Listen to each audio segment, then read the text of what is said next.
the alley-oops at Kezar to the glory days at the stick. From who's got it better than us to brick by brick. It's always the 49ers way, from off-season to game day. Yeah, we talk back. It's the 49ers Cutback.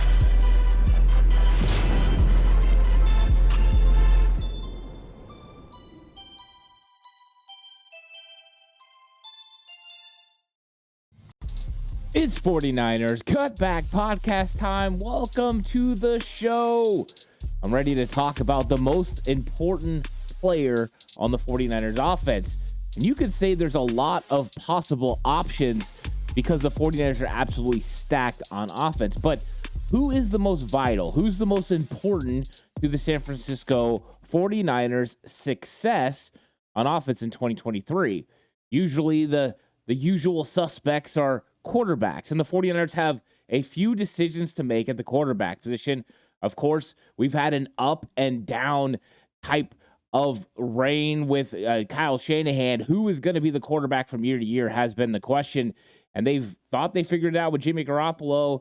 Now Jimmy Garoppolo is in Las Vegas playing for the Raiders, and the 49ers have three young players. And even though Sam Darnold has been around the block a few times, the guy still is very young, 26 years old. Still a lot of ability for Sam Darnold. And the 49ers stack this quarterback room because they have to make sure they get this position figured out. So normally you would say quarterback is the most vital to the 49ers offense. That's the most important position. All around the league, everyone talks about how it's the most important position on offense, and that could be the case. But this is San Francisco 49ers we're talking about. This is Kyle Shanahan, which means you get all the conversations about system. Is it the system or the quarterback that makes it go for the 49ers? I think when we go through this, we're going to figure that out because there are some very impressive players. It's like the 49ers went out and got the Monstars to play on their roster with the amount of talent they've got and just absolute studs on offense. So let's talk a little bit about the quarterback position, and I want to talk about a few of the other positions as well. So with the quarterback position, you've got Brock Purdy coming off the injury. And from everything that we can gather from the information at hand from John Lynch, Kyle Shanahan, it appears Brock Purdy is going to be quarterback one if he's healthy enough to go week one against the Pittsburgh Steelers. And if he is healthy, then the 49ers got to feel pretty good about having Brock Purdy with this offense. The 49ers offense played at its very best with Brock Purdy at the helm in 2022. That cannot be argued. Even though his efficiency was very similar to Jimmy Garoppolo, points on the board definitely increased with Brock Purdy at the helm. Now, you could throw in there the fact that the defense was creating turnovers, playing better down that stretch than they had done the entire season, and that definitely gave more opportunities to Brock Purdy because the defense played so well. But we've seen him execute at a very high level. His importance to this 49ers roster is significant because we just haven't seen this offense operate at that clip under Kyle Shanahan. We've seen small little spurts of it. In 2019, Jimmy Garoppolo got the 49ers offense operating close to that level where they were averaging just under 30 points per game. But this time with Brock Purdy, in his starts, he had them over 30 points per game. It's a very spectacular offense when you got a guy that's distributing to these players that we're going to be talking about. So the vitality of a guy like Brock Purdy, he's so important to this football team. Trey Lance, though, may be so important at the beginning of the season.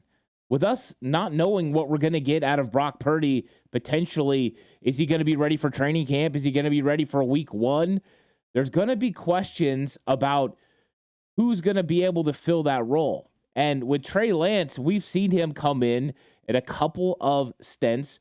Of course, in 2021, he came in more as a backup to Jimmy Garoppolo. The 49ers tried to do a Shanna plan that consisted of playing both guys at the same time, Jimmy, but then mid-drive, bringing in Trey Lance and seeing what he could do. We've seen it work in the red zone touchdown against Detroit on the opening drive for the 49ers, but a finger injury kind of limited him, which made him struggle against the Arizona Cardinals. But Cardinals were the best defense and one of the best teams, if not the best team, at that moment of the season. Of course, they ended up falling off and not becoming the team that they looked like they were by the additions of J.J. Watt, Kyler Murray playing at a high level, DeAndre Hopkins doing everything he does. But Trey Lance lost that football game, and he suffered a little bit more of an injury. Later on in the season, he would come back against the Houston Texans and do a superb job. And I think that started getting people's thought process on, hey, 2022, the year of Trey. And I think that was a realistic thought. So Trey comes in and, he deals with a monsoon and then deals with an injury. And I think that has definitely derailed his potential. But he might be super important to this 49ers team early on in the season if Brock Purdy's not healthy, because Trey definitely understands this offense. He's got a little bit of an advantage over Sam Darnold in that category. Plus, he just knows the players on the team. And yes, we didn't see him play with George Kittle in 2022. He never played with Christian McCaffrey. So there's definitely some things that, we'd like to see Trey be able to do.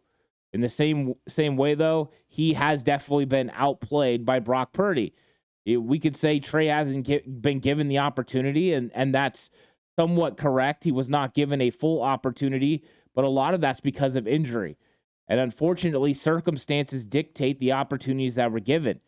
So if Brock Purdy's not ready to go, Trey's going to be taking these first team snaps all during training camp, all throughout the preseason, and we'll see where exactly he sits.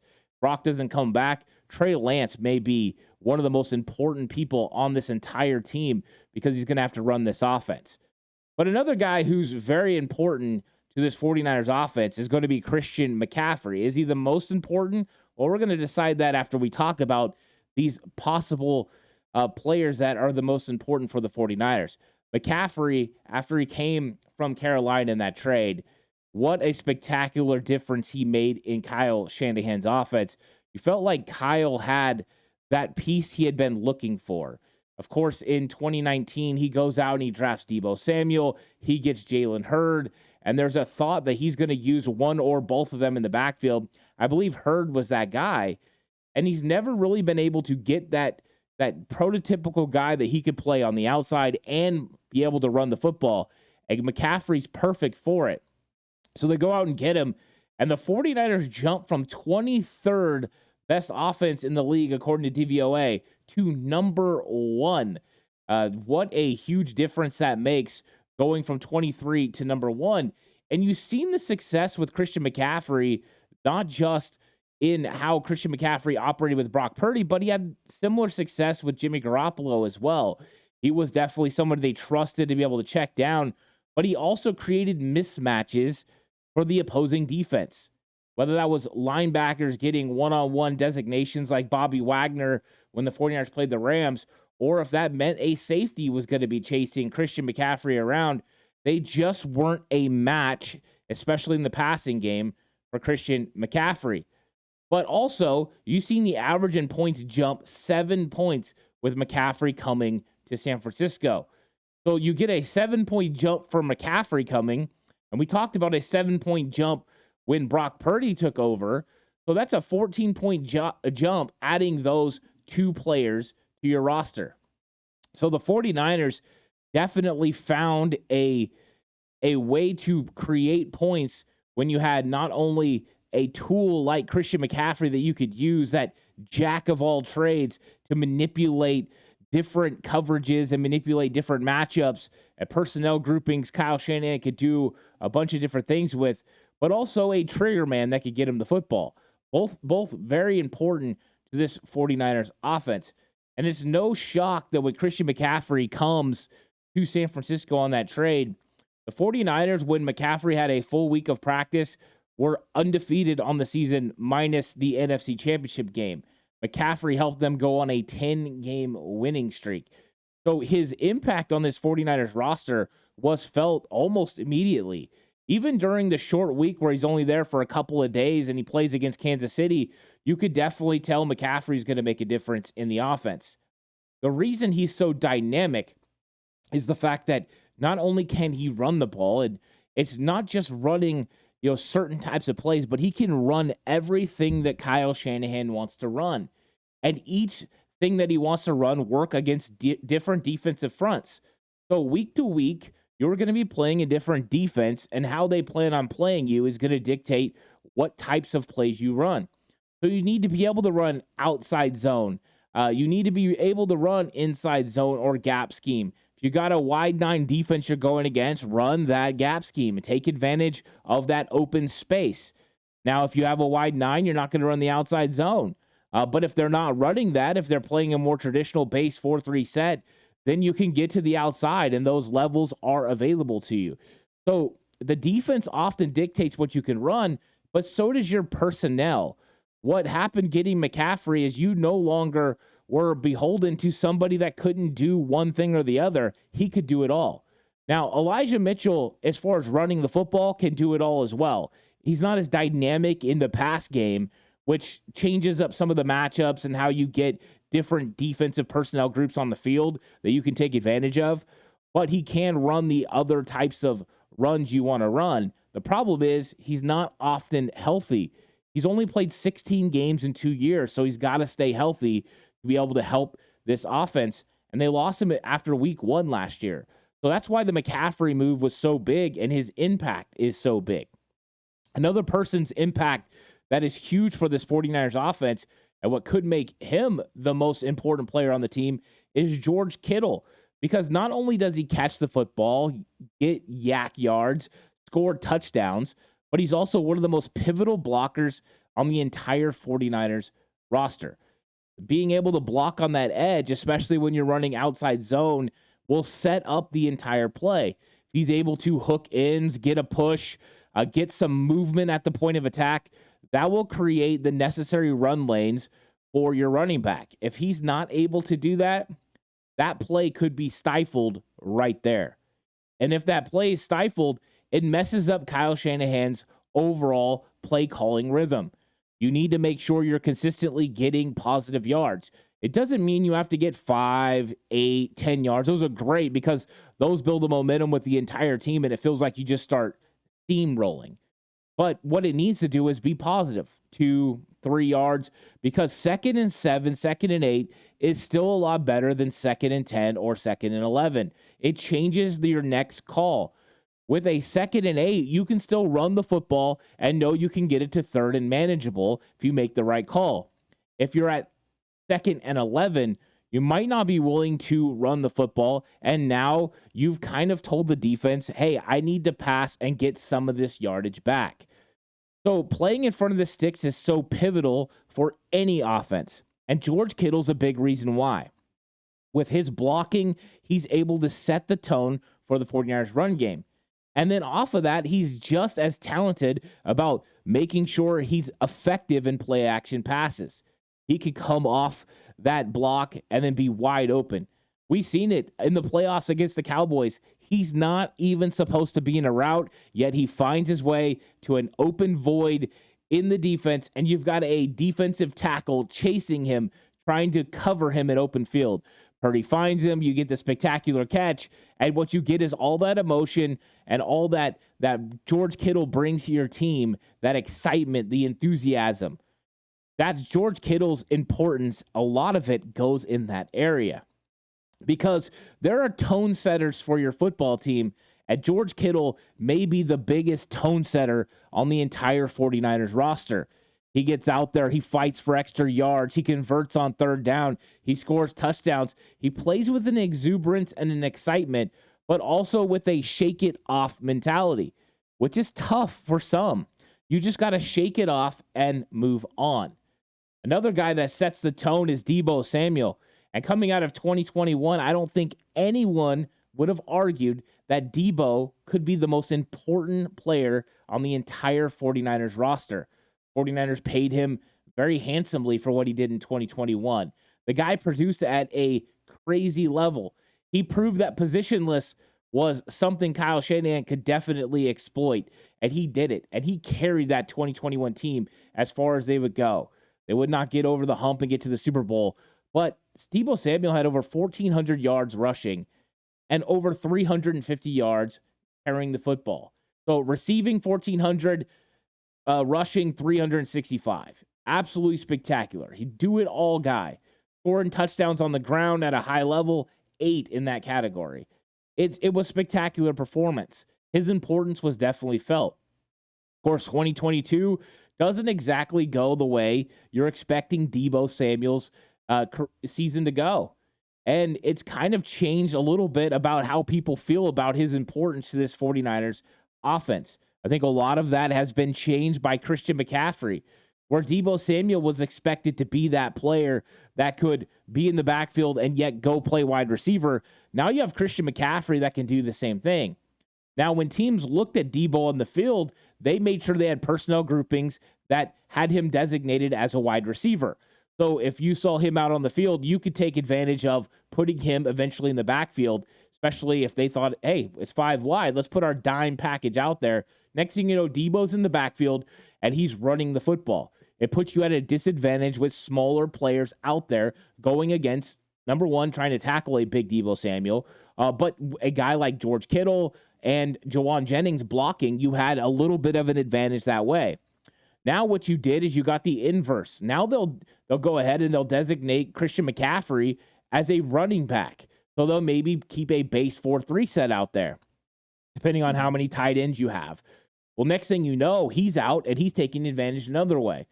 So having these two positionless players gave the 49ers a huge advantage to be able to dictate personnel and dictate how defenses were going to play them.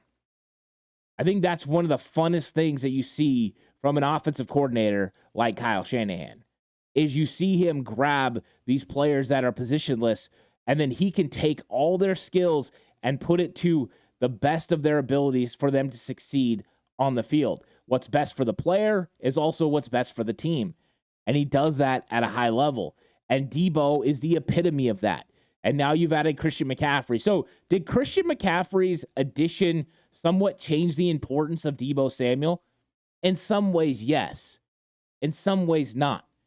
Deebo Samuel is still the most dynamic player on the entire 49ers offense.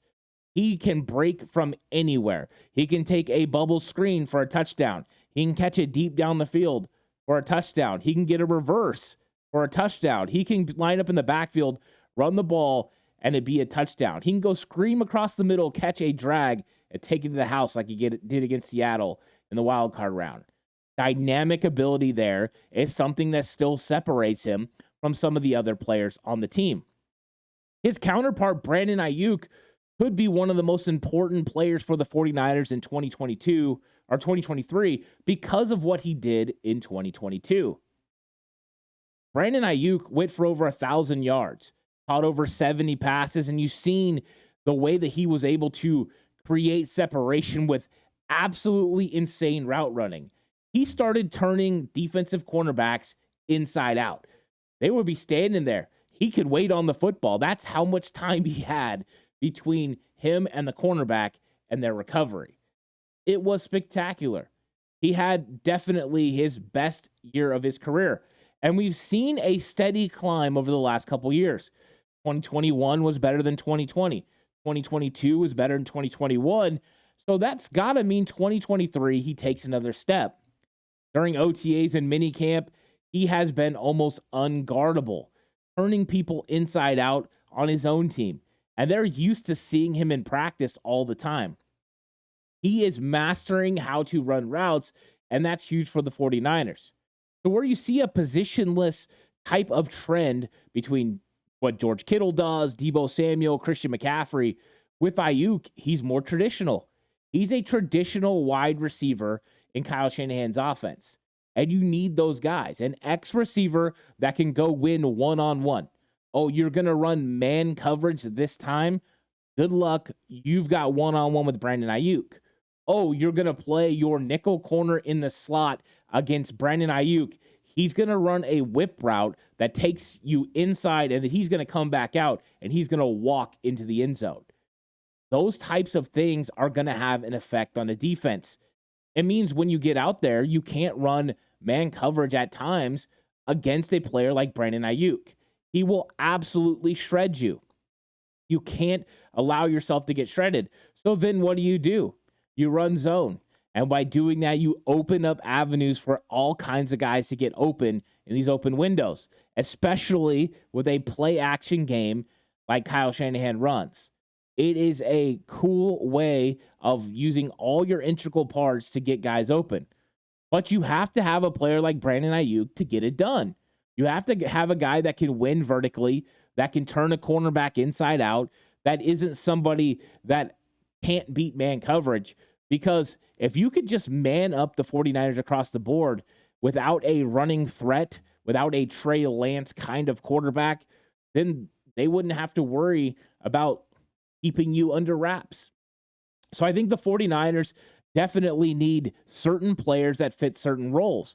So there is an importance to everyone we talk about, and Brandon Ayuk has a definite importance on what the 49ers are going to be doing on offense and how that affects Deebo Samuel. When he's running his deep seam, that allows Deebo, George Kittle, McCaffrey to operate underneath, as sometimes Jawan Jennings. Next up is Trent Williams. Trent Williams is the best left tackle in all of football. How integral is he to the 49ers' success? Very. He protects the backside of every one of those most important quarterbacks. And he does it at a high level. We've seen Trent in the run game doing his blocking. We've seen him in the screen game. He's absolutely spectacular. We've seen him do a lot of things in this offense that are absolutely crazy to watch. A guy his size should not be able to move like that and be as technical as he is in every facet of the game. Trent Williams is just huge for the 49ers offense. He makes it easier for every other player. You don't have to give help to Trent Williams. He takes care of it. He can double team and then push to linebacker, and you can see that effect he has on that guy that he's getting that initial double with. He helps Aaron Banks get control of him, or he helps George Kittle get control. He is really one of a kind, and he's very important to this 49ers team. We've seen the 49ers offense struggle, especially in pass protection with Trent Williams not out there. 49ers have tried to go to Colton McKivitz. That's been a mixed bag. Jalen Moore, he struggled mightily at Denver last year. So the 49ers have been trying to figure out exactly what to do at left tackle without Trent Williams. The key is you're never going to be able to reach the level that Trent Williams was. You may not even be able to reach a rung or two below. That's how good he is.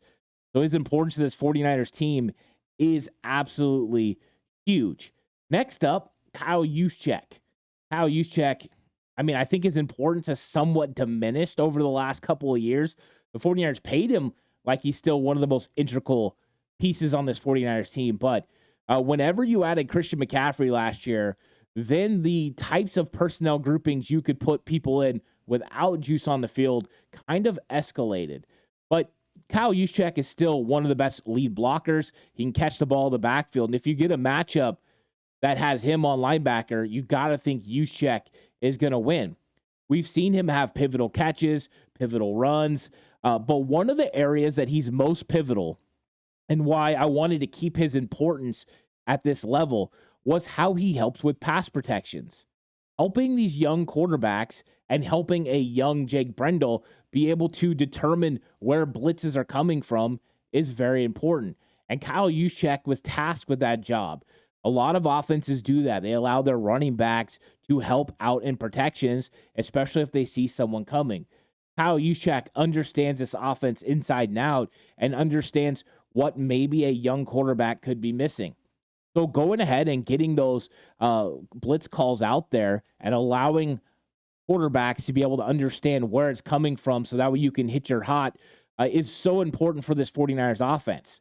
So Juszczyk using his intelligence is highly important and why he's very important to the San Francisco 49ers roster in 2023.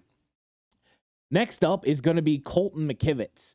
And one of the reasons Colton McKivitz is so important to this 49ers offense is he's the only new starter on offense. Trey Lance, he started last year for a couple of games, got hurt. Brock Purdy, he started last year. Colton McKivitz, he did start a game or two, but that was in replacement. He wasn't the starting quarterback. So Colton McKivitz is a guy that the 49ers are going to have to figure out what they got. He's a better pass blocker than he is a run blocker. He's definitely got the ability. We've seen it somewhat start to come into its own, him translate into that position.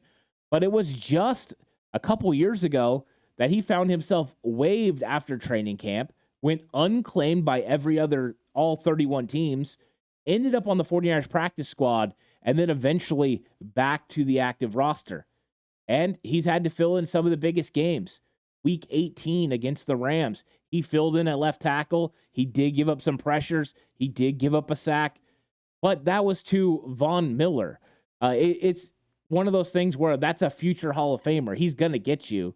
And you saw the kind of development you were starting to get. Coach Chris Furster was working with him, and you could see that at some point Colton McKivitz was at least going to be a very talented swing tackle. With Mike McGlinchey moving on to Denver, the San Francisco 49ers have elected to go with Colton McKivitz. They signed him to a new two-year deal, and he's going to be expected to play there. PFF came out, and they said the 49ers, even though they were ranked 5th best in pass protection in 2022, we're going to take a step back and be 18th. I think that's interesting. Yes, Daniel Brunskill's not there, but Spencer Burford's going into year 2. But Colton McKivitz is a better pass blocker than Mike McGlinchey. So losing the starting tackle doesn't mean you're going to get worse in pass protection. But it could mean you're not as efficient in the run game. Because Colton McKivitz so far hasn't proven to be as dynamic in second-level blocks, getting that initial push as a guy like Mike McGlinchey. So there definitely needs to be a starting ability coming from Colton McKivitz. He needs to prove he's a starter in this league, and that's why he could be one of the most important players for the San Francisco 49ers on offense in 2023. So those are the guys that I think are the most important, but who is the absolute most important player for this 49ers team? Normally, I would say a quarterback because quarterbacks make things tick. But we've seen the way that the 49ers have been able to operate without a special quarterback. I'm talking elite. And do the 49ers have an elite quarterback on their roster right now? We don't know. 2 of the players were drafted number 3 overall. Sam Darnold. Almost said Carson Wentz. Not him. Sam Darnold and Trey Lance are 2 guys that were drafted 3rd overall in their drafts. That's elite talent. That's what people believe when they watch them. Now, we haven't seen it from either one. We've seen elite traits, the big arm, the athletic ability, able to escape the pocket. There's a lot of those things that you got to like. There's just things they got to fix up. With Sam Darnold, it's turnovers. With Trey Lance, it's just making sure he makes the right reads and gets the ball out in rhythm. But both are still fully capable. So with an elite quarterback, it's going to take, without an elite quarterback, and we don't know if Brock Purdy's elite. I guess we'll find out. If he duplicates what he did last year, he may not be elite talent-wise, but he's elite performer with how he executes on the field. You don't have to have the biggest arm, the most speed, the biggest body. You just have to play football at the highest level. And if he does it, he can become elite. So without that, it's going to be the sum of parts around him. So who's the most important for this 49ers offense? I think it's Christian McCaffrey. We've seen the 49ers take the biggest jump with McCaffrey inserted into the offense. The run game took another step forward. The passing game took another step forward. And Kyle Shanahan looked and took another step forward in how he was able to manipulate defenses and take advantage of the types of opportunities that defenses preparing for Christian McCaffrey gave him. It opened it up for other players. George Kittle took off in a big way and scored over double-digit touchdowns. Brandon Ayuk went over 1,000 yards. McCaffrey made it easier on the offensive line. They didn't have to hold blocks as long. You could find favorable matchups to get rid of the football quicker. He was there for checkdowns. There was a lot of really good things to see from Christian McCaffrey. McCaffrey elevated this, 22 spots in DVOA. It's spectacular. They started scoring 7 more points just from inserting him into the offense. A touchdown more a game. How many games does that win you? 49ers were playing a lot of close games. with a defense like the 49ers have, you have to have a player that can make an impact. But the 49ers have a lot of those. So when we're talking about most important, could be Christian McCaffrey. But that doesn't mean it's going to be the most important week in and week out. The 49ers are going to ask these guys to be the most important depending on who they're playing, depending on matchups, depending on defensive coordinators and personnel groupings. And if the 49ers get a matchup they like, they're going to have to take advantage of it. So 1 week, George Kittle might be the most important to the 49ers offensive success. Another week, it might be Deebo Samuel or Brandon Ayuk. One thing I do know, though, is Christian McCaffrey makes it easier for every single one of them, including the quarterback. So it's a team game, and all these guys are going to be important for the 49ers' success. Christian McCaffrey is just the most important because he makes it easier for every single one of them. Thank you guys so much for watching this episode of 49ers Cutback. The most important players is one of the most interesting conversations to have. And as we're nearing training camp, it's been a fun conversation to think about and talk about. The amount of talent the 49ers have is spectacular. John Lynch, Kyle Shanahan have done a great job of building an offense that should be very hard to stop in 2023. As long as McCaffrey does what he does and the quarterback situation is figured out with a player that can get the ball and distribute to these other guys, it's going to be a spectacular season. So thank you so much for watching. I'll catch you guys on the next one. Until then, stay safe. And remember, the right way is always the 49ers way.